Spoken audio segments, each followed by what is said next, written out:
Pour en venir maintenant à l'essentiel, c'est-à-dire à l'explication de ces gigantesques perturbations, il y a d'abord cette carte. C'est là que tout s'est passé, c'est là qu'un câble qui relie la Lorraine à la région parisienne a cessé de fonctionner. Et à partir de là, tout s'est écroulé comme un château de cartes. Le réseau d'interconnexion n'a pas suffi, ceci malgré les prévisions de l'EDF qui avait dans ses statistiques annoncé pour demain 8h30 la plus forte consommation d'électricité pour l'année. Il paraît que c'est toujours le cas pour le 3e mercredi de décembre. Mais là, l'EDF a été prise de court, la consommation a été trop forte. C'est un incident quand même assez exceptionnel. Vous savez qu'il fait froid ce matin, il a fait plus froid, mais enfin il fait froid ce matin. D'autre part, l'hydraulicité est mauvaise, c'est-à-dire que nos barrages débitent peu. Et le résultat, c'est que nous étions vraiment tout près de nos limites, avec une marge relativement faible. Mais le problème, c'est que notre réseau est actuellement relativement fragile. D'une part, parce que si nous sommes capables de passer en moyenne production, nous sommes relativement à limite. Et d'autre part, parce qu'il y a un profond déséquilibre actuel entre l'Est de la France, qui est relativement riche en production par rapport à sa consommation, et l'Ouest, qui est au contraire faible. Alors, dans les situations tendues, le réseau est très fragile parce qu'il est en quelque sorte déséquilibré du côté de l'Ouest, où on importe énormément. Donc, on peut craindre de nouvelles coupures. Eh bien, ce qui est exact, c'est que du fait que la France, comme beaucoup de pays européens, traverse une crise économique, il est de ce fait beaucoup plus difficile de trouver des financements pour investir et donc naturel que toutes les branches d'activité, y compris la nôtre, prennent plus de risques. Alors, ce qui est vrai, c'est que pour le passage des prochains hivers, nous prenons plus de risques que d'habitude. Alors pour bien comprendre les explications officielles, il faut essayer, Georges Leclerc, de décortiquer un petit peu la façon dont le courant est distribué en France. Oui, alors la panne s'est produite ici, rupture d'un câble de 400 kV, 400 000 volts. C'est en fait du courant qui est produit en excédent dans la région Est, qui produit plus qu'elle ne consomme, qui est distribué par exemple dans la région Ouest au moment où elle consomme plus qu'elle ne produit. C'était le cas ce matin. C'était le cas ce matin, c'est un réseau, vous voyez, nous avons représenté le réseau de 400 kV ici, il fait l'équivalent de 2 fois le tour de la Terre. Alors il faut dire aussi qu'il y a des connexions avec l'étranger. C'est cela. Il y a des distributions de courant. Les heures de pointe ne sont pas forcément les mêmes en France et à l'étranger. On peut donc à certains moments acheter du courant de l'étranger pour faire face à nos besoins et au contraire à d'autres moments en revendre. C'est la raison pour laquelle l'Allemagne finalement a pu alimenter une partie de l'Alsace. Alors cette panne, pourquoi s'est-elle produite? Eh bien on n'en sait rien aujourd'hui. Et M. Giraud, le ministre de l'Industrie, vient de désigner une mission d'enquête formée de 2 ingénieurs généraux. Alors ce que je voudrais quand même vous dire, c'est que pourquoi cette panne? Est-ce que la France n'a pas assez de pylônes, pas assez de centrales pour faire face à une demande comme celle de ce matin, dès qu'il y a un petit pépin, un problème? Alors, est-ce qu'il faudrait, par exemple, construire davantage de centrales, davantage de pylônes, ou au contraire baisser notre consommation, éviter de faire trop de tout électrique, éviter d'avoir des consommateurs d'énergie énormes dans notre appartement, dans notre maison, des gros appareils électroménagers. Vous voyez, c'est un peu le problème qui se pose actuellement. Hier, c'était le pétrole, aujourd'hui l'électricité. L'énergie quotidienne est difficile à manier, l'approvisionnement est difficile quand on ne prévoit pas très bien nos besoins. C'est peut-être le moment d'ailleurs de passer aux énergies un peu humaines qu'on pourrait utiliser nous-mêmes et maîtriser nous-mêmes. Les économies d'énergie qu'on fait chez nous, l'énergie solaire qu'on pourrait installer chacun chez soi. En attendant, si ce soir il n'y a pas d'autres coupures d'électricité, l'EDF aura réussi quand même quelque chose de très grand, beaucoup mieux que les Américains lors des pannes de New York en 65 et en 77, maîtriser l'ensemble de ce réseau. Ça, c'est quand même pas mal.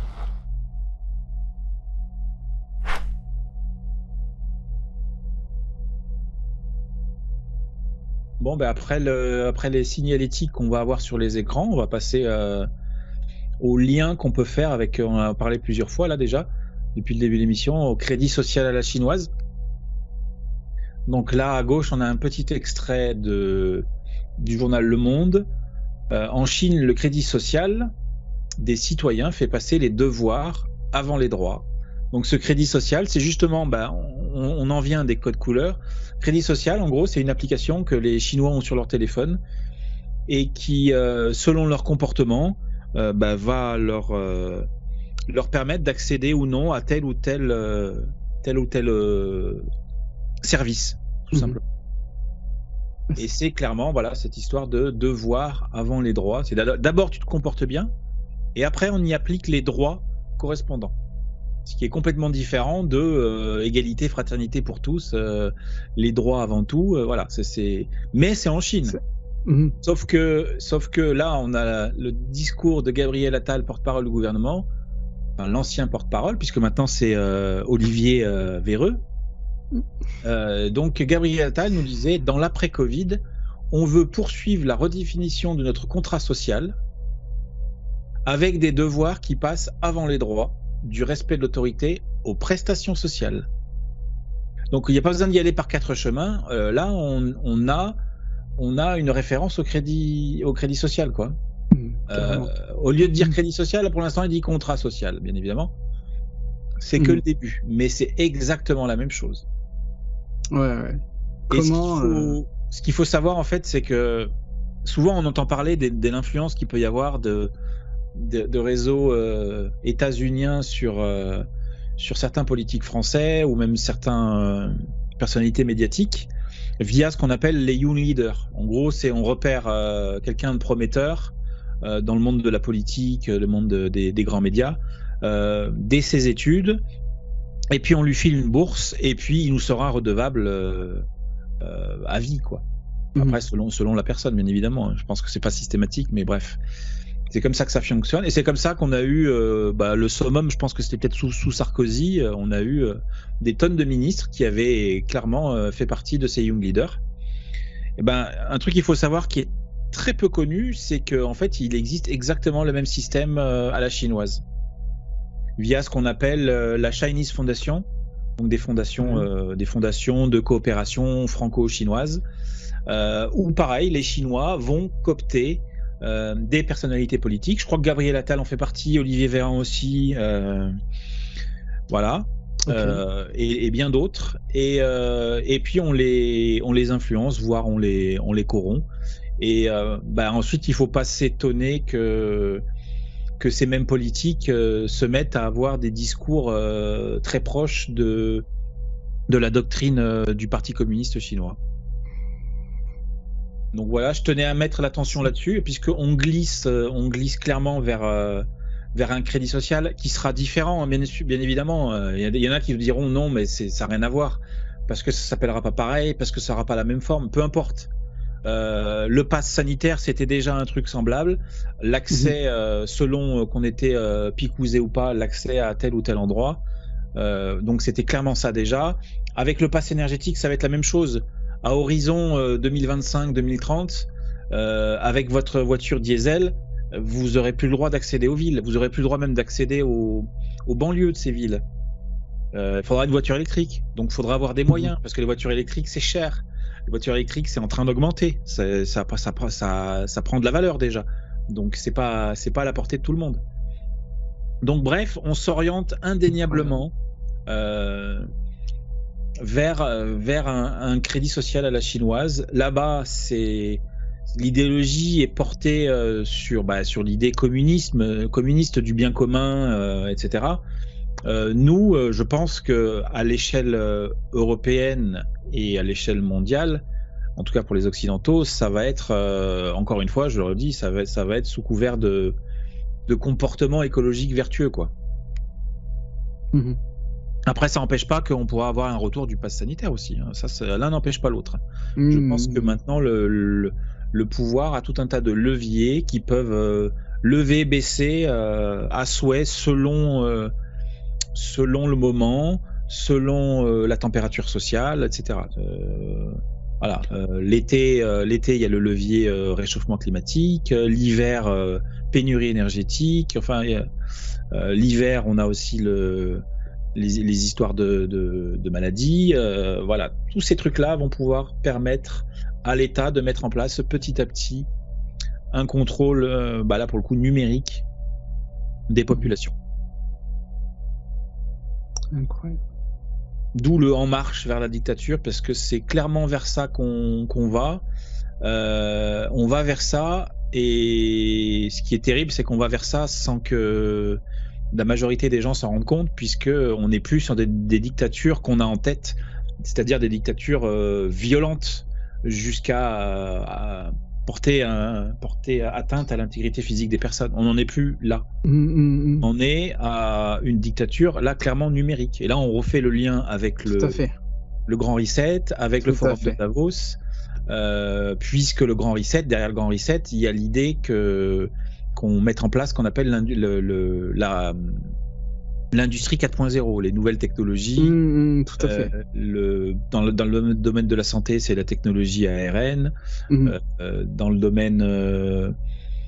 domaine du travail, c'est plus de télétravail, donc plus d'utilisation d'outils numériques pour échanger sur le plan professionnel, même sur le plan personnel. Quand on avait fait la lecture du livre Le Grand Reset de Klaus Schwab, dedans il expliquait que ce serait génial bientôt.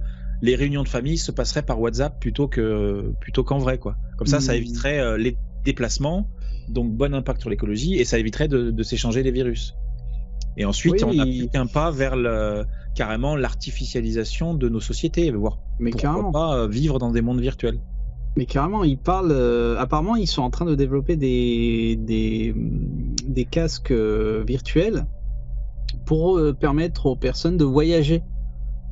Donc ils disent ces gens-là, ils disent que le voyage ne se fera plus physiquement, mais se fera virtuellement. Incroyable, hein? Incroyable. Eh ben, ça fait peur. Ça fait peur. Mais pour en arriver là, il faut effondrer le vieux monde, quoi. Il faut effondrer définitivement nos sociétés. C'est pour ça qu'on a fait du mal aux restaurateurs, on a fait du mal même au système de santé. On est en train de faire du mal à notre fleuron énergétique. Voilà, on fait du mal à tout ce qui représente le vieux monde pour pouvoir bâtir sur ses cendres un nouvel ordre mondial. Le fameux. Celui qu'on attend depuis... Celui qu'on attend depuis que les dirigeants du monde l'ont ouvertement évoqué dans leur discours. Ça date de l'ère Bush à peu près. Ouais. Au moins. Ouais. Bref. Et donc, pour en arriver là, pourquoi pas passer éventuellement par une troisième guerre mondiale.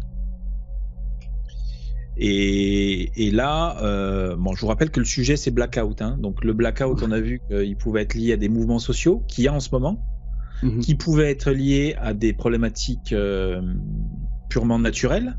Bon, pour l'instant, on est épargné de ça. On verra, ne serait-ce que s'il fait froid cet hiver, ce que ça peut donner. Mais on a aussi la menace de la troisième guerre mondiale. Et là, tout le monde en parle. Le président Biden parle d'apocalypse. Trump explique lui aussi qu'on peut arriver à un conflit mondial. Tout le monde parle de conflit nucléaire. Enfin bref, là on est en plein dedans. Et donc moi je mets un point d'interrogation. Par contre j'ai une réponse claire et nette, qui est mon avis personnel. C'est qu'on n'a pas besoin d'arriver à un conflit nucléaire pour avoir une troisième guerre mondiale. On n'a pas besoin d'avoir beaucoup de morts et un conflit qui se généralise. On est peut-être, en tout cas selon moi, on est potentiellement déjà dans une troisième guerre mondiale. Alors beaucoup parlent de guerre mondiale hybride, c'est-à-dire un truc, on n'est plus que dans un affrontement purement militaire sur le terrain, mais aussi là on a clairement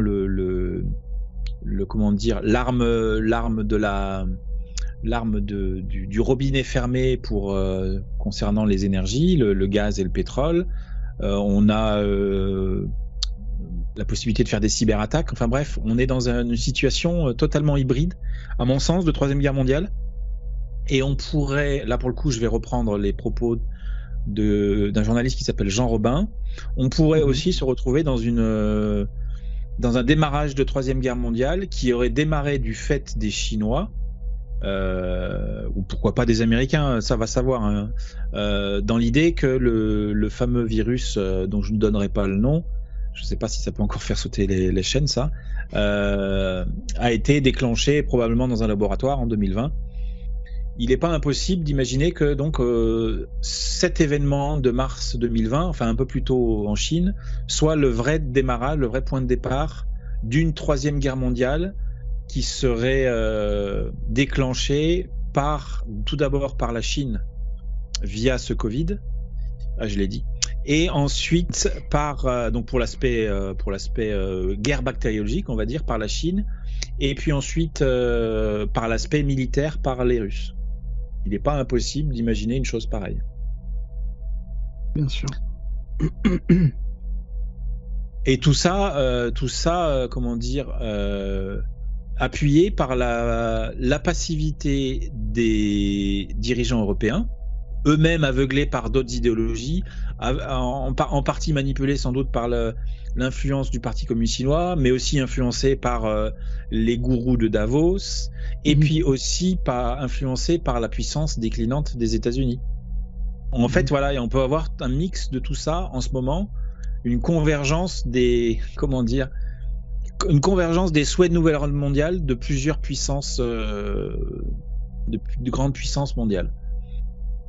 J'imagine pas forcément un nouvel ordre mondial proposé par une seule casque, un seul état profond, mais par plusieurs.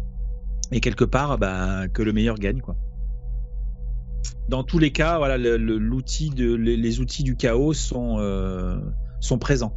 Ça, c'est clair et net. Troisième guerre mondiale ou pas, tous les outils du chaos sont développés. Après, la question, c'est de savoir est-ce que ça va partir en conflit nucléaire? Dans quel cas, là, on a un blackout total? Ou est-ce qu'on va se contenter de blackout plus dans le thème de ce qu'on a vu en début d'émission? Ou est-ce qu'on va partir sur autre chose? Moi, malheureusement, mon idée, c'est qu'on va partir sur un conflit long.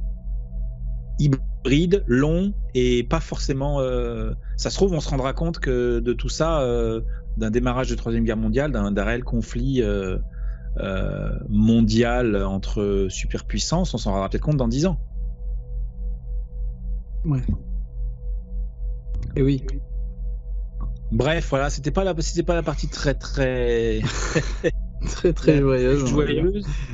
Moi, je pense qu'on n'a pas besoin d'en arriver jusque là. On est suffisamment, le troupeau est suffisamment bien mené pour qu'on n'ait pas besoin, pour qu'on reste juste dans la peur et pas dans le concret de la violence. Mais bien sûr. Mais je peux me tromper, d'autant plus que peuvent se rajouter à ça les violences des mouvements sociaux.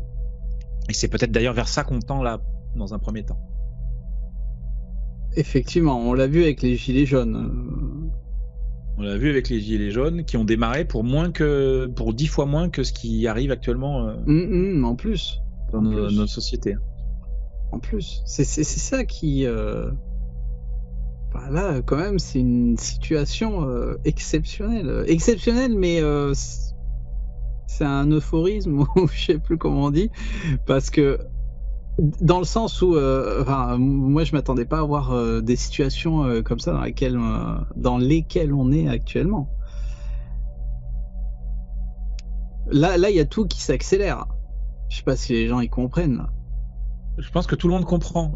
Tout le monde a compris que le Covid, la période Covid 2020-2021, c'était une grosse période charnière. Et maintenant, avec les événements aussi grandioses les uns que les autres qui s'enchaînent, je pense que tout le monde a compris. Et c'est là où va peut-être falloir faire un effort de comment dire, un effort qui va aller à l'encontre de toute cette noirceur.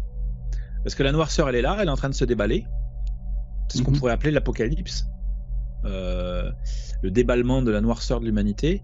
Par contre, voilà, c'est peut-être le moment de pas sombrer dans cette noirceur et d'opposer à ça l'action et puis la spiritualité. Donc l'action concrète pour se préparer. On va d'ailleurs, je vais passer sur le slide suivant, clac. L'aspect survivaliste, hein. On va rester très générique, mais voilà, l'aspect survivaliste et l'aspect mental dont on a parlé dès le début. Le mental étant bien sûr à mettre en priorité avant toute chose. Alors, Fred, avant de parler de ce slide, effectivement, cette je dirais pas sensation, cette impression de noirceur, comme tu dis, hein, sans rentrer dans des explications style apocalyptique, mais effectivement, on sent très bien de ce qu'ils veulent établir depuis 2-3 ans là. Et ça va à une vitesse mais incroyable. Je suis tombé dans cette noirceur, moi, tu vois, et je m'en suis très vite sorti. Mais il faut vraiment croire au contraire. Et c'est pas facile, hein. C'est pas facile, hein, parce qu'il y a tout qui se mélange dans la tête, hein. Bien sûr. Mais on est là, Fred. On est là. Mais le but, c'est la confusion pour certains. Le but, c'est la confusion, et ça fonctionne très très bien, hein, la confusion. Mais comme tu le dis là, on est là. Pour l'instant, on a nos deux bras, deux jambes. Donc, si vraiment on est happé par toute cette négativité, tous ces événements qui se passent autour, bah déjà, peut-être pour certains, moi je le fais par période, limitons l'accès à l'information, cette information négative, et surtout agissons. Donc faire des petits trucs. Une fois que la situation est posée, on est dans la merde. Ok, c'est réglé, on est dans la merde. Maintenant, c'est que voilà, où est-ce que je suis? Alors, donc là, je vais commencer à rentrer dans le vif du sujet de tous survivalistes, du sujet survivaliste. Après, survivaliste, je dis ça parce que moi, je suis passé par un cursus survivaliste il y a 10 ans de ça. J'ai fait tout un tas de formations, voilà, pour me préparer un minimum à des problématiques urbaines avant toute chose, mais aussi si je me retrouve dans la nature, savoir me débrouiller. Et aujourd'hui, je m'écarte, enfin, j'élargis un peu ma vision des choses. Moi, ça m'intéresse pas en fait de survivre à un effondrement qui vient, quel qu'il soit. Moi, ce qui m'intéresse, c'est de continuer tout simplement à vivre. Et bien sûr, vivre différemment, ça c'est clair et net. Mais je pense qu'on n'est pas obligé d'en venir à être obligé de survivre si justement on est suffisamment bien préparé. Donc le premier truc que je pourrais dire, qui me semble un conseil évident, qui le sera pour tous, même pour ceux qui peuvent pas se le permettre, c'est de quitter les villes. Donc je précise, tous les trucs qu'on va dire là, les conseils qu'on peut donner, si vous pouvez pas le faire, ou si vous n'avez pas envie de le faire, vous minez pas pour ça, hein. C'est juste on va dresser le schéma optimum pour pouvoir au mieux passer là, et surtout les crises crises qui vont se présenter, crise économique, crise climatique, crise énergétique, crise de guerre mondiale peut-être. Le premier truc de base, c'est vraiment quitter les villes si vous le pouvez, et il est encore temps. Il est encore temps, même si ça commence à être, comme dirait, comment il s'appelle, un économiste sur Internet sur YouTube qui s'appelle Charles Sana, il est déjà trop tard, mais quand même, préparez-vous. Parce que justement, comme tu disais tout à l'heure, on est là, on n'est pas mort, donc on peut agir. On est là, et... Oui. Et pardon, je te coupe. Non, vas-y. Mais on est là, mais surtout que j'ai eu, je le répète, j'ai eu des moments en fait où tu te remets en question suite à la situation, c'est normal. Mais j'ai réussi à surpasser en fait je dirais pas cette peur, mais ce doute, tu vois. Et je comprends qu'il y a des gens qui peut-être sont encore dans le doute, hein. Et quelque part, quand je dis on est là, c'est oui, on est là physiquement, mais on est là. N'ayez pas peur, on est là. Donc, je vois ce que tu veux dire, Fred. On n'habite pas encore à Kiev. On n'est pas à Kiev, donc on a encore de la marge de manœuvre. Ouais, on va dire ça comme ça. Mais après, comme je disais en début de vidéo, voilà, peut-être que ça va aider certains à se préparer, ou peut-être se préparer psychologiquement, ou peut-être prévenir, tu vois, peu importe, on expose. Et justement, ça faisait un moment que je voulais parler de ça avec toi, Fred, puisque bon, alors peut-être qu'on reviendra dessus dans une autre vidéo, parce qu'il me semble que tu avais fait même une interview radio, je crois, sur ça, on t'avait interviewé, et peut-être que les gens... alors, la petite parenthèse, j'étais passé sur France Culture, donc émission radiophonique qui s'appelait LSD. Et justement, je crois pas dire de bêtises, mais je crois que pour ceux qui cherchent le sujet, ça s'appelait justement tous survivalistes, comme le titre que je viens de mettre là à la vignette. Okay. Voilà, une émission en 4 parties dans lesquelles interviennent, alors pour les plus connus, et ça m'a fait grand plaisir de partager entre guillemets l'affiche de ces personnes-là, parce que c'est des personnes que je suis ou que je suivais et que j'apprécie, c'était Pablo Servigne, qui est un peu un des chantres de la ce qu'on appelle la collapsologie, c'est-à-dire ce qui est une discipline assez particulière parce qu'elle étudie l'effondrement qui est en cours. Voilà, on n'étudie pas un truc qui est passé, donc c'est pas forcément, c'est pas figé.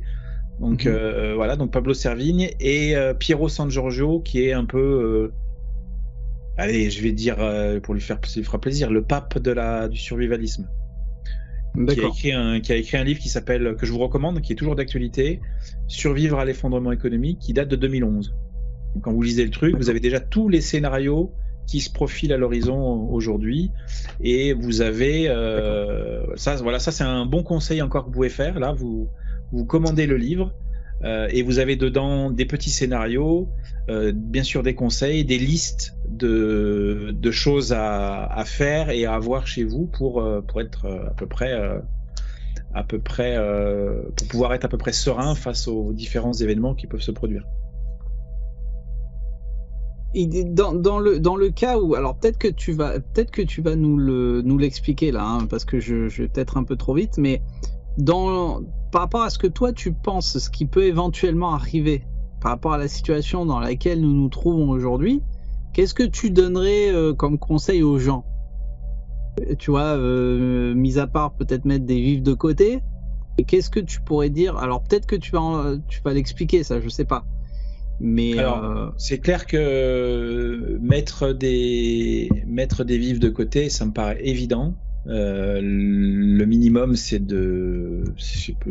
d'avoir au moins un mois de bouffe. L'idéal étant, ce qui reste pas encore forcément un truc idéal, mais ce serait de pouvoir tenir tout simplement les automne-hiver, les mois froids où on peut pas trop semer. Un truc là qui pour moi est vital, surtout si vous avez un jardin, si vous avez accès à un terrain, c'est de faire du stock de graines aussi, parce que si vous avez des réserves de nourriture, elles seront pas infinies. Tenir les périodes froides, c'est déjà très bien, mais au mois de mars, faut pouvoir éventuellement semer. On parle bien sûr d'une situation extrême, hein, où il n'y a plus l'accès à la nourriture. On n'en est pas là encore, hein. Je dis pas qu'on en est là. Ouais. On peut, tous les scénarios sont, à partir de maintenant, tous les scénarios sont possibles. Moi, je suis plutôt sur un scénario soft, entre guillemets soft, où on va avoir un long effondrement de notre civilisation sur plusieurs décennies. Mais il n'y a rien qui le garantit. Donc il faut être prêt au pire pour pouvoir faire face au moins pire. Et donc, oui, les conseils, c'est de faire un petit peu le tour de vos besoins et de les renforcer s'ils sont pas assez présents, voire de les augmenter. Alors je parle bien évidemment, de tous différents stocks, pas que de nourriture, des médicaments. Si vous avez des maladies en particulier, des problèmes de santé, avoir ce dont vous avez besoin en quantité suffisante. Donc stocker les médicaments, stocker selon vos différents besoins. Tout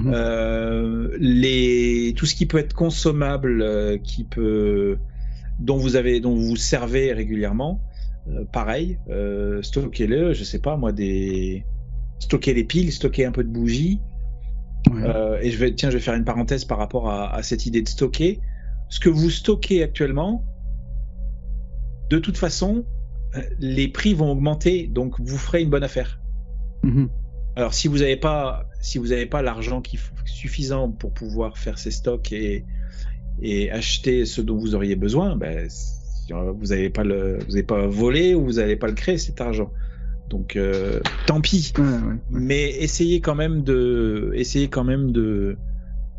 stocker un minimum des choses qui pourraient manquer dans un futur plus ou moins proche.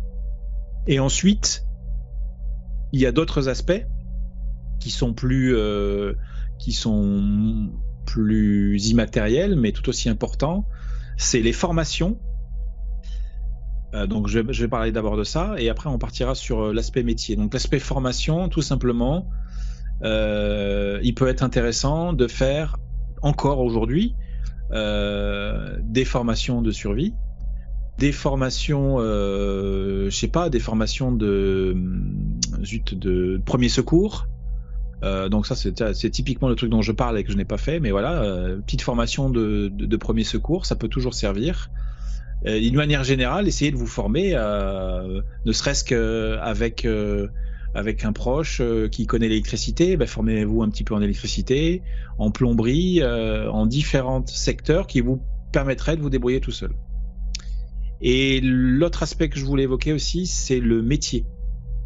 Si dans le cas aussi où actuellement vous êtes dans un métier qui ne vous convient pas, avec une ambiance qui ne vous convient pas, avec un salaire qui ne vous convient pas, j'en sais rien, ça peut être tout un tas de raisons, ça peut être le moment de changer, même si peut-être que dans 3 mois il y aura un chômage massif, peu importe, ça peut être aussi le bon moment de se repositionner professionnellement pour être un peu plus à l'aise et voire un peu plus épanoui dans ce que vous faites.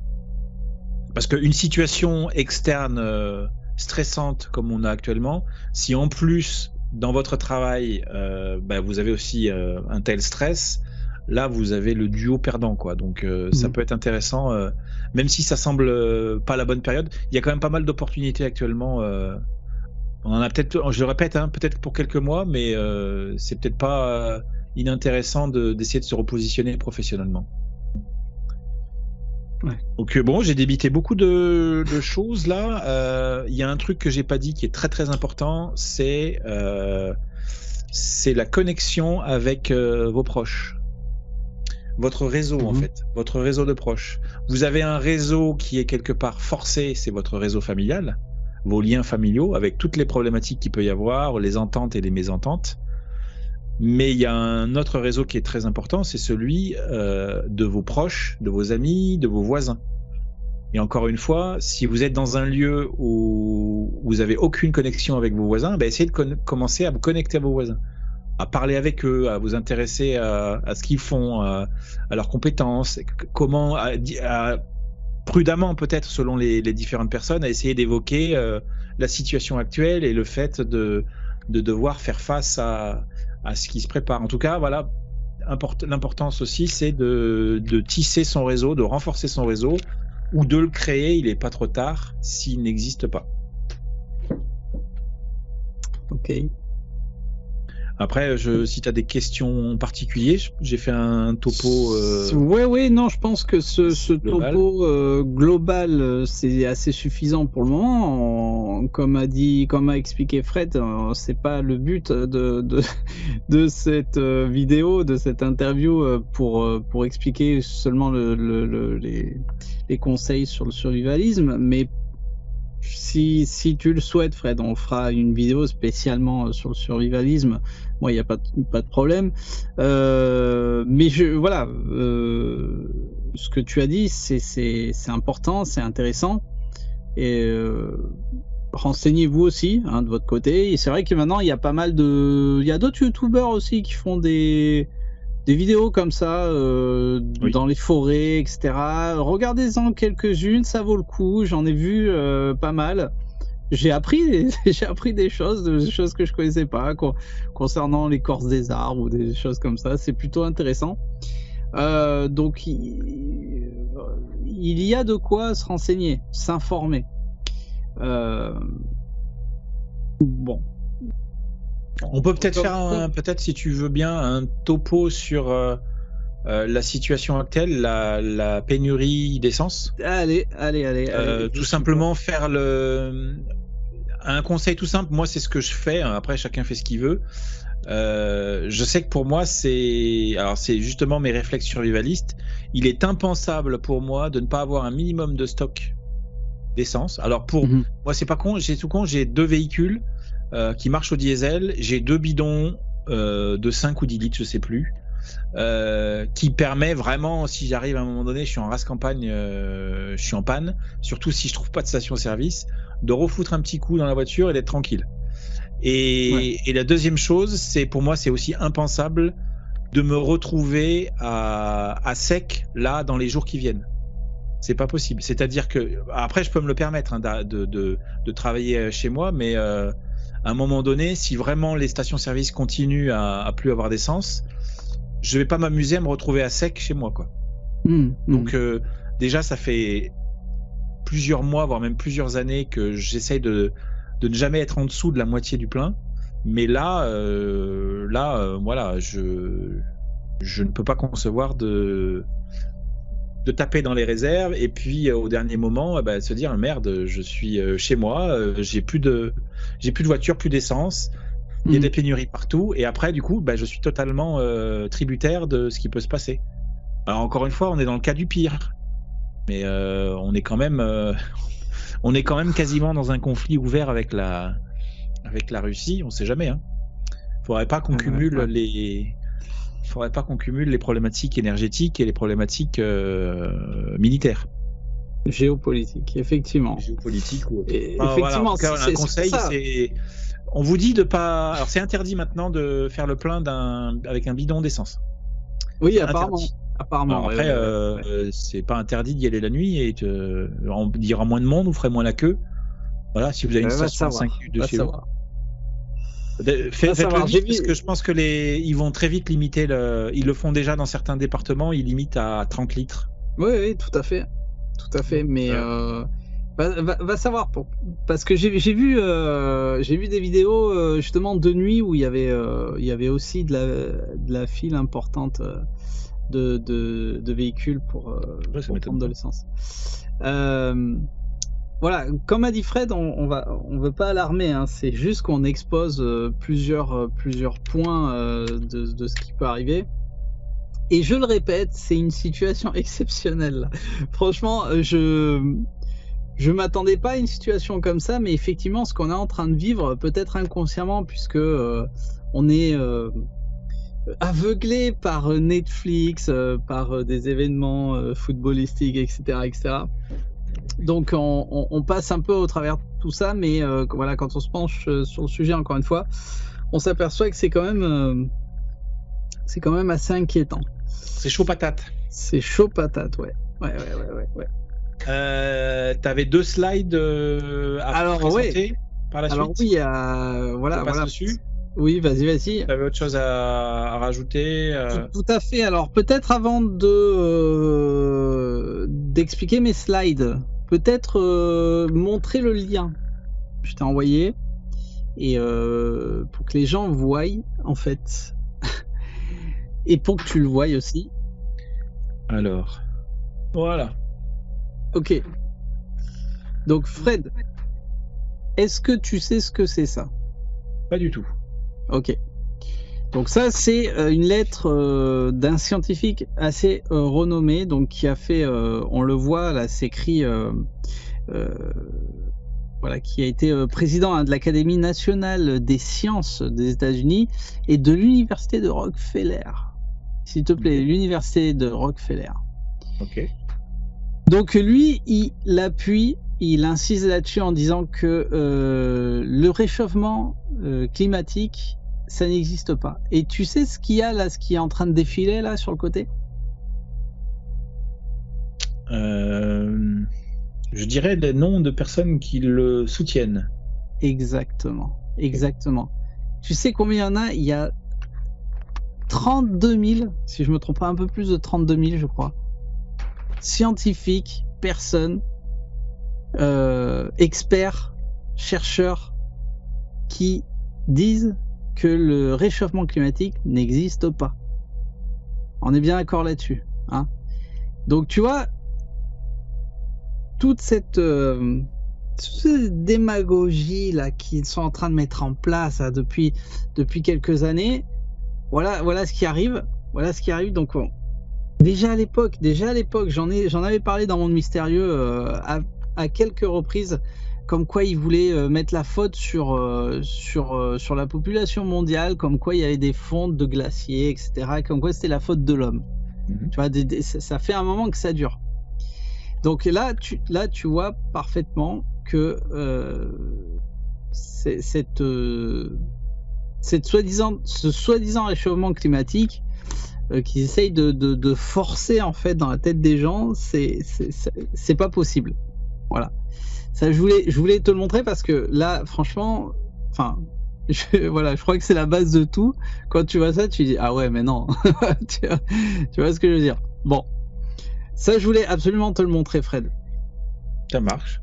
Et si on vient au slide que je t'ai passé, et là les gens ils vont comprendre en fait où c'est que je veux en venir, mais où c'est que toi aussi tu vas en venir. Et ça me désole, franchement. Alors je repartage.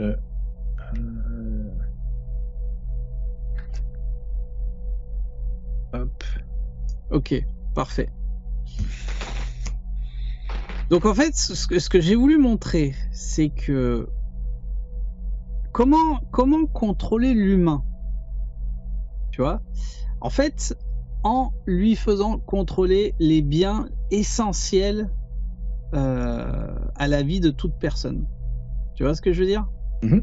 C'est-à-dire que bon, on faudrait commencer par le bas en fait, puisqu'on voit que le système, par exemple, de sécurité, enfin le système vital, on va dire, le système vital, il a carrément été dynamité. Ah, là on le voit, je l'ai noté, hein, j'aurais même mis entre fin 2019, il a été dynamité. Le système social vital, il a été pour moi dynamité. Hein. Un système de contrôle, mais un truc de fou. Là on le voit 2022, bah c'est ce qu'on a parlé depuis le début, Fred. J'ai marqué en cours, en cours de réalisation. Donc ils veulent contrôler en fait le système de consommation énergétique. Alors, on l'a bien vu, hein, tu l'as bien exposé, tu l'as bien décortiqué. On l'a vu d'une manière ou d'une autre, ils vont le contrôler à certaines périodes, et là on peut plus rien faire non plus. Si on passe, donc j'ai un peu fait le truc à l'envers, si on passe, pour moi je pense que ça va arriver petit à petit. Ils vont contrôler aussi sur la nourriture, sur l'économie, hein, c'est en train d'arriver à vitesse grand V, hein, pour ceux qui suivent Pierre Jovanovic, je pense que tu dois l'écouter aussi de temps en temps, Fred. Et sur le système vital à tout être humain, c'est l'eau. Je sais pas si tu as vu cet été, ils nous ont fait un pataflan sur l'eau. Hein. Et pour moi, donc ce qu'ils ont fait, ce qu'ils ont essayé de mettre en place cet été, parce qu'ils ont réussi à le mettre en place dans certaines communes, pardon. Je pense que l'année prochaine, ils vont encore plus serrer la vis sur les restrictions d'eau. Tu vois, donc ils vont contrôler l'eau, ils vont faire payer l'eau aux gens qui normalement est un accès, c'est vital pour la population. Ils vont contrôler l'eau. Je pense que 2023, je pense que l'année qui vient, l'été 2023, on va avoir mais des contrôles sur l'eau. Mais laisse tomber, Fred, laisse tomber. Ça a été initié un peu cette année. On parlait d'amende de 1500 € si on remplissait notre piscine. C'est ça. Si on faisait la mise à niveau. Eh bien, oui. Après, pour ça, hein, il faut une société avec des drones qui circulent un peu partout, parce que. C'est ça. Mais c'est ça. Mais à quelques kilomètres de chez moi, ceux qui avaient leur petit bateau, ils avaient aussi 1500 € d'amende. Tu vois ce que je veux dire? Ouais. Donc cette année, on l'a vu, pour moi, c'est un essai, encore une fois, hein, c'est un essai qu'ils ont voulu effectuer, mais pour moi, l'été 2023, mais laisse tomber, Fred, on va avoir un contrôle sur l'eau, mais tu vas voir, ça va être... Après, attention, je vais un peu dire comme Fred, là, ce que je vous expose, c'est une idée, hein, c'est une idée que j'expose, ça va pas forcément arriver, mais je pense que ça va arriver. Alors, je vous l'expose quand même. 2023-2024, je pense que l'économie, ça y est, on y est. Hein. Tu m'en parlais l'autre jour. Je vois pas comment l'économie, du moins européenne, va tenir l'hiver. D'accord, donc c'est ouais. Avec par rapport à la hausse des prix, les entreprises, les faillites sont en train d'exploser après avoir été vraiment maintenues à un niveau, un bon niveau. Hein. Il n'y a pas eu trop de faillites pendant le Covid. Tout a été maintenu à flot.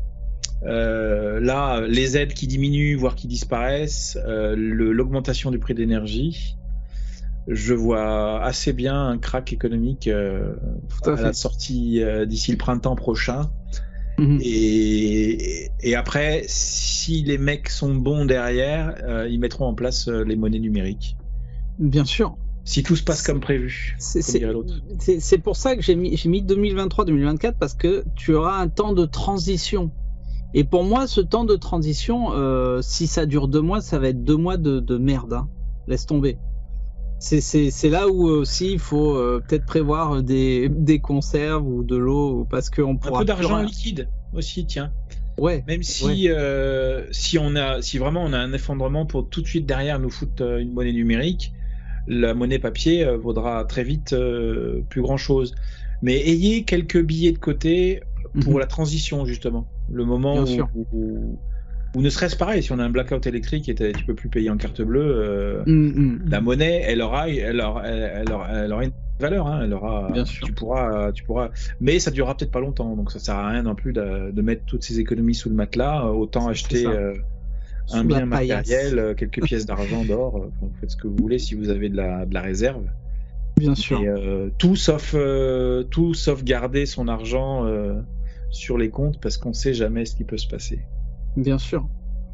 Mais donc ça c'est un point important. Hein. Il y a qu'à écouter. J'écoute pas mal Pierre Jovanovic. J'invite les gens à écouter ces débats ou ces interviews. C'est assez incroyable.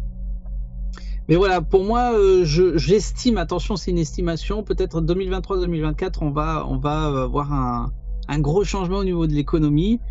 Pareil, pour avoir encore plus de contrôle. Qui dit changement dit contrôle. Hein. Et puis je pense, j'ai mis en dernier, mais en fait je l'ai mis en premier, j'aurais dû le mettre en dernier, mais voilà, 2024-2025, je pense qu'ils vont aussi contrôler sur la nourriture. Voilà. Je peux me tromper, je le répète, je peux me tromper. Mais ce qu'ils sont en train de faire sur l'essence, sur l'énergie, sur l'économie, sur l'eau, sur le système vital, sur tout ce que tu veux, Fred, ils vont aussi le faire pour la bouffe. Oui, et ça peut être même plutôt que ça, parce que en fait, ce qui va se passer dès l'année prochaine, cette année on est passé juste, ça va, mais la réduction de consommation de gaz notamment fait que la production d'engrais va fortement chuter, et donc dès le printemps prochain, où il va falloir relancer les cultures, il y aura beaucoup moins d'engrais, donc forcément les rendements vont fortement diminuer, voire très fortement diminuer. Et donc, qui dit diminution des engrais, dit diminution des récoltes, et forcément peut-être à nouveau une histoire de restriction sur l'alimentaire. Mais voilà, sachant que tout ça peut venir, tout ce que tu mets là, effectivement, on peut inverser certains ordres, les choses peuvent arriver les unes après. Mais en tout cas, ce qui est sûr, c'est que il y a une mainmise sur les éléments les plus fondamentaux à la survie humaine. Et voilà, hein, pour aller un peu plus loin, pour moi, il y a de la part de nos élites, enfin de ces élites, c'est pas les miennes, un souhait clair et net de rabaisser la population mondiale, et en contrôlant tous ces aspects-là, ça va pouvoir y aider, quoi. Alors j'en arrive, Fred, justement sur ce que tu viens de dire. Je voudrais juste faire une petite parenthèse, parce que ma mère, elle me disait toujours, un jour elle a dû te le dire aussi, ta mère, Fred, ou peut-être ton père ou quelqu'un de ta famille. Ma mère me disait toujours, un jour on va payer l'air qu'on respire. Donc attention, je le souhaite pas, je ne le souhaite pas. Mais ce qu'ils sont en train de faire sur l'eau, par exemple, ça me... Il faut... Putain, je trouve pas les mots pour expliquer, mais c'est ignoble, c'est d'avoir l'esprit, mais vraiment... Je sais pas quel état d'esprit il faut avoir pour faire payer les gens pour avoir l'accès à quelque chose de vital. Mais s'ils arrivent à le faire sur l'eau, et s'ils arrivent à le faire sur l'essence, etc., ils vont arriver à le faire sur l'air. Je sais pas comment ils vont y arriver. Je trouve pas les mots. Voilà. Donc ça, c'est une vision un peu de ce que je pense qui va arriver dans les années à venir. Maintenant, passe sur le slide suivant, s'il te plaît. Et voilà. Je le répète, ce n'est que la vision, ma vision. Et Fred, je voudrais savoir ce que tu en penses. Quand tu rassembles tout ça, parce que j'avais eu des heures et des heures de discussion avec Jérôme à l'époque sur tout ça, alors peut-être qu'on était un peu en avance justement sur ce qui allait arriver, ce qui est en train d'arriver aujourd'hui, mais finalement on se trompait pas énormément. Il y a 3 conclusions que je peux exposer, parce que normalement je n'expose jamais de conclusions. Hein. Mais là c'est trop gros et je me dis il faut le dire. C'est soit c'est une bande d'incapables, tu vois, qui nous gouvernent, qui savent rien du tout, qui savent pas comment vivent les gens, qui font des choses ignobles, qui je sais pas, l'aspect humain c'est pas possible chez eux, c'est pas possible. Donc soit c'est une bande d'incapables. Ah, ça serait la première conclusion. La deuxième conclusion, je veux pas que vous le preniez au sérieux, mais ça m'a traversé l'esprit plusieurs fois. C'est-à-dire que les élites de la mondialisation, ils sont carrément sous contrôle extraterrestre. C'est-à-dire que alors, je sais pas si vous allez accrocher ce que je veux dire. Pour moi, ces histoires de confinement, ces histoires de changement, ces histoires de masques, etc. Je pense qu'il y a quelque chose à voir avec des ressources que la Terre peut fournir et qui intéressent d'autres entités. Alors peut-être pas extraterrestres, peut-être entités, je sais pas. Ça peut être la deuxième conclusion. La troisième, ce qui est peut-être la plus plausible, c'est que notre Terre n'a plus assez de ressources. Et eux, ils le savent. Comment ils utilisent ça? Ils disent c'est de ta faute. Hein, ce système de ah non mais attendez, s'il y a un virus qui se répand, c'est ta faute. Non attendez, s'il y a plus d'eau dans le lac, c'est ta faute. Non mais attendez, s'il y a plus de bouffe, mais c'est ta faute. Non mais s'il y a plus d'essence, mais c'est ta faute. Tu vois? Alors que c'est pas du tout de ta faute. C'est pas de ta faute. Si les glaciers ils fondent, c'est pas de ta faute. Tu vois ce que je veux dire? Donc ils jouent là-dessus sur cette putain de démagogie qui me depuis quelques années, et ils mettent en place un système où ils te font culpabiliser, et de cette façon ils arrivent à réduire, à contrôler. Maintenant, s'ils savent que notre chère Terre n'a plus assez de ressources pour... peut-être qu'ils ont déjà... parce qu'il y avait des alarmistes déjà, des scientifiques qui prévenaient déjà dans les années 70 que la Terre ne fournirait pas assez d'éléments de ressources vitales, tu vois, pour l'être humain. S'ils le savent, il y a d'autres moyens de faire savoir à la population. Tu vois ce que je veux dire? Voilà. Donc ça serait les 3 conclusions. Attention, je le répète. Vous n'êtes pas obligé de prendre au sérieux ce que je dis. Je l'expose avec Fred. On en avait discuté avec Fred. Je l'expose. Ça veut pas dire que c'est ça. Attention. S'il vous plaît, attention. Voilà ce que je pense, Fred. Ok. Voilà. Il y a aussi un point, tu as parlé tout à l'heure de la diminution de la population. Mais c'est clair. Alors, si les gens ils comprennent pas, c'est clair. Je vais faire un lien avec ce que tu dis là.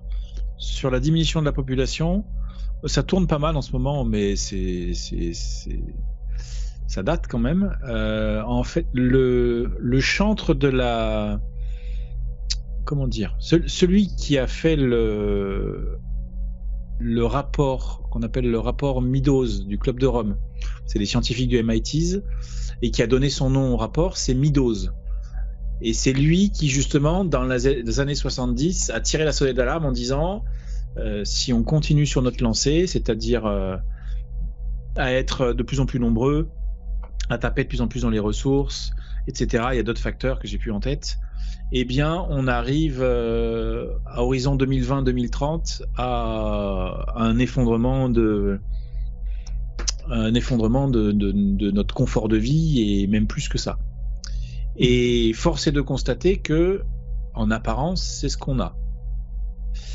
Donc la question c'est soit, après je divague, c'est pas ça que je voulais dire, je divague déjà, mais soit c'est vrai, soit c'est faux, soit c'est vrai et du coup se présente exactement ce qu'il avait prédit, soit il a établi ce qui allait se passer et en fait le scénario va dans ce sens-là.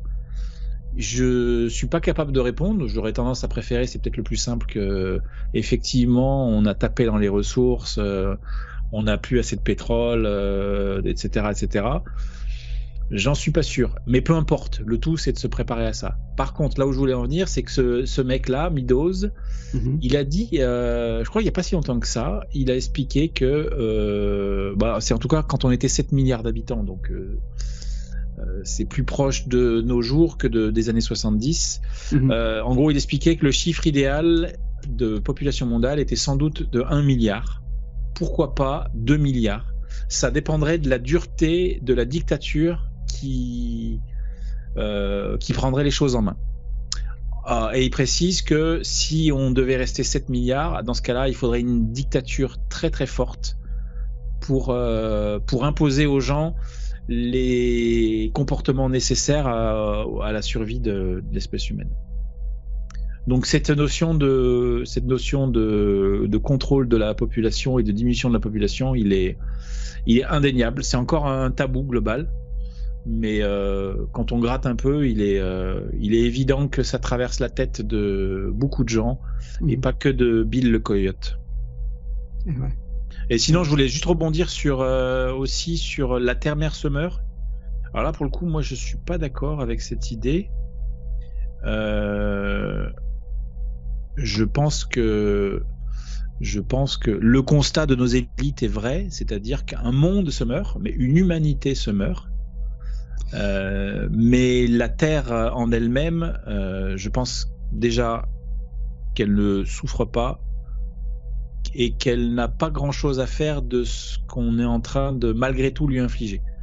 C'est-à-dire que de la même manière que si on imagine que le réchauffement climatique ou plus globalement le changement climatique n'est pas dû aux activités humaines, ce qui ne veut pas dire qu'on la pollue pas, hein, là au contraire on la pollue, eh bien elle s'en entre guillemets remettra comme elle s'en est toujours remise, puisque elle a tout simplement vécu depuis des milliards d'années des cycles différents qui évoluent à chaque fois, d'abord des cycles de plusieurs milliards d'années, après des cycles de centaines de millions d'années, maintenant on est dans des cycles de dizaines de milliers d'années, c'est-à-dire en gros 40 000 ans de glaciation, 10 000 ans de déglaciation, et d'ailleurs au passage ce qui laisse à penser qu'on tend plus vers une glaciation à horizon de quelques milliers d'années qu'un réchauffement.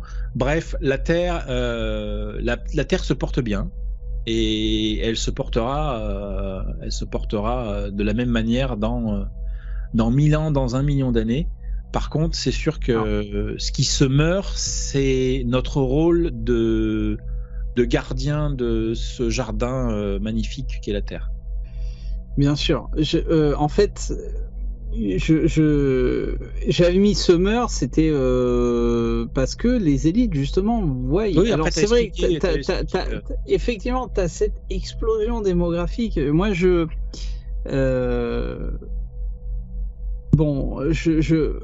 on fait des choix dans la vie, on fait des choix.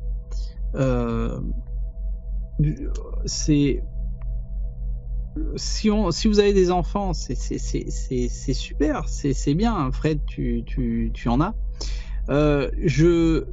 Voilà. peut-être changer nos façons en fait de...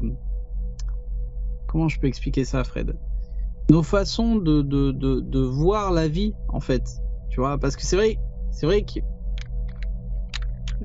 je l'avais exposé plusieurs fois. Là, on est à quoi? 8 milliards? 7 milliards? 8 milliards? Ça veut dire dans 2-3 ans, on sera 10 milliards. Ça monte crescendo. Alors, c'est vrai qu'il y a des questions à se poser sur, sur est-ce que la Terre va fournir assez de ressources pour les années à venir.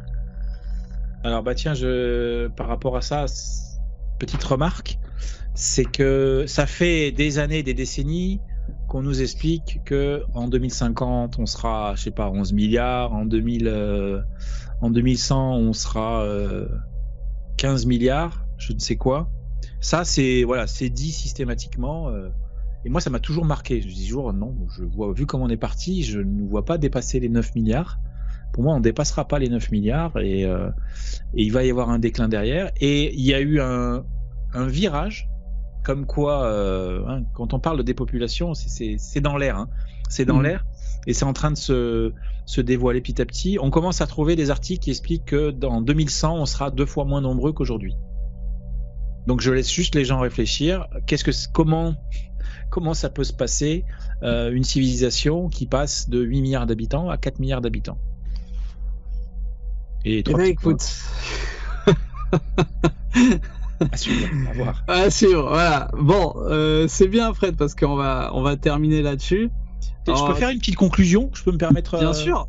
Bien sûr. Par rapport à qui m'a inspiré, parce que là, ce que tu as écrit, c'est que pour moi, notre civilisation se meurt.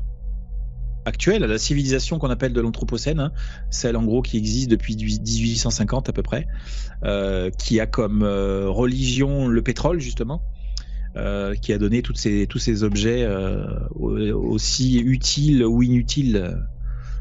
Ça dépend du point de vue. Notre civilisation donc se meurt, ça c'est clair.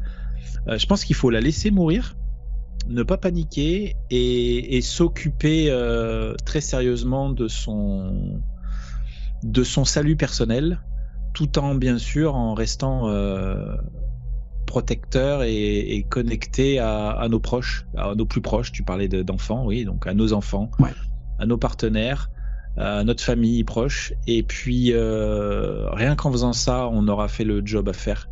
Et puis serrer les fesses. Dans la joie et la bonne humeur pour accueillir tous les événements extérieurs sur lesquels on aura la plupart du temps aucune prise.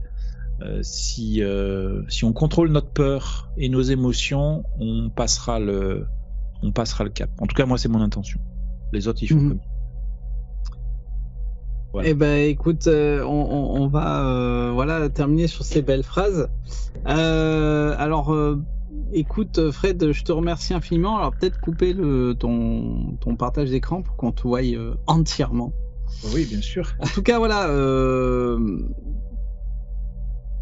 Sujet très intéressant, Fred. Je te remercie encore une fois d'être venu expliquer tout ça sur Monde Mystérieux. De toute façon, on pense que ça va continuer à évoluer, toutes ces histoires, que ce soit de pénurie, d'inflation, de ce que tu veux, de système de contrôle, détourné ou pas, de guerre, etc. On sera là, dans Monde Mystérieux, pour vous exposer toutes ces, comment je peux dire ça, péripéties qui nous semblent très étranges. S'il y a des réseaux. Voilà, on n'a pas parlé du blackout. Tiens, un autre truc. On n'a pas parlé trop de blackout Internet. Mais il faut savoir qu'il y a eu de la même façon qu'il y avait une simulation en 2019 sur une pandémie de coronavirus. Il y a eu une simulation en juillet. Je ne sais plus si c'est cette année ou l'année dernière. Je crois que c'était l'année dernière. Une simulation sur une attaque, numérique. Enfin, oui. Et je ne sais pas si tu as entendu, si les auditeurs ont entendu parler, mais en ce moment, on parle beaucoup de sabotage numérique, de piratage. voilà, des sites qui tombent, et il y en a partout, on entend parler, et ça c'est aussi une possibilité. Voilà, en plus d'un blackout électrique, un blackout des communications, pourquoi pas un shutdown du réseau internet, avec peut-être la mise en place d'un internet beaucoup plus totalitaire. Du coup, ça serait une bonne opportunité que l'internet bug et que on le remplace par un outil plus sécurisé. On se demandait toujours pourquoi Elon Musk il avait cette idée de faire. Enfin bref. Effectivement, Fred, ça ouvre encore d'autres portes sur d'autres sujets. Écoute, je te remercie infiniment. Tu nous as ouvert plein de portes, tu nous as ouvert les yeux sur plein de nouveaux sujets, enfin c'est incroyable. Donc comme on peut le constater, c'est bien un plan qui se dessine depuis qu'on a fait le Grand Reset en fait. Donc ça change pas beaucoup. Et puis on n'espère pas le pire, bien évidemment. On espère que tout ça va se concocter d'une façon où vous, comme moi, comme toi, Fred, on puisse s'en sortir. C'est quelque chose. On veut pas alarmer non plus. Ça fait un discours genre alarmant, mais non. On espère, on le souhaite de tout cœur, qu'il n'y a pas autant de catastrophes de ce genre. Et voilà, je le répète, on est là, on continuera à donner des informations s'il y a de l'internet et s'il y a du courant, bien évidemment. Mais voilà, on vous a éclairci un peu sur ce sujet, et puis qui sait, peut-être on reviendra pour faire des chapitres un peu plus précis sur que faire.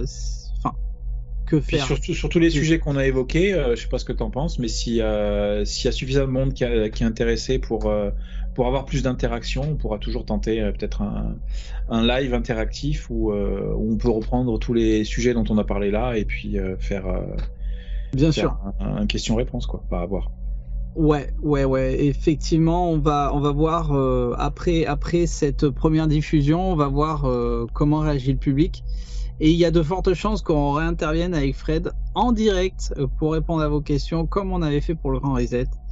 Et voilà, on fera comme ça. Fred, je vais pas faire cette vidéo plus longue. Je te remercie infiniment d'être revenu dans Monde Mystérieux pour nous parler de tout ça. Et bon, on s'attend à d'autres surprises. Mais en tout cas, ce qui est en train d'arriver actuellement, c'est exceptionnel, et exceptionnel dans le sens où on n'a jamais eu ça, attention. Pas exceptionnel dans le sens où c'est magique et c'est tout beau.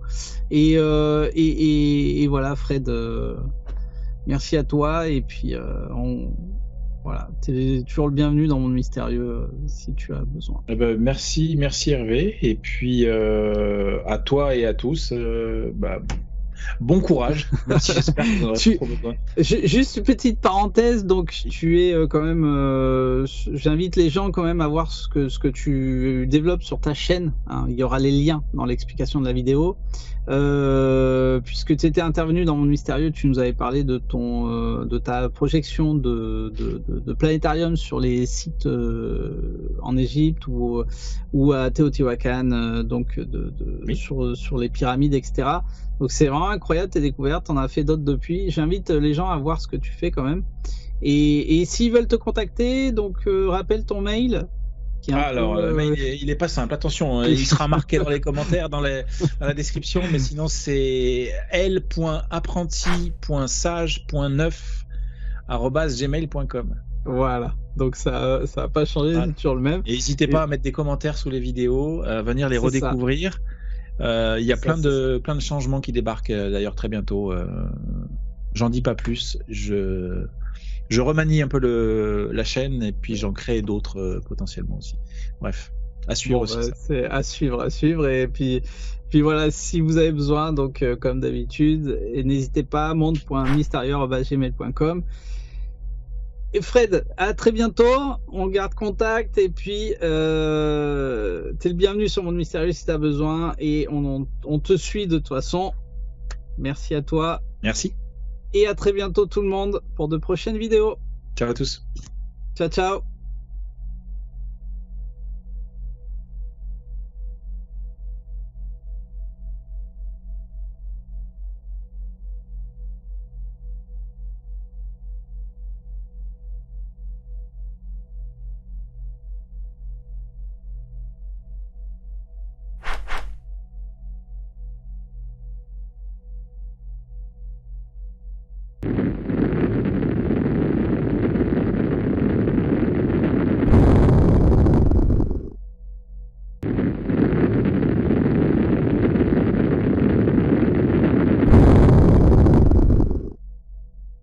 Bisous, bisous.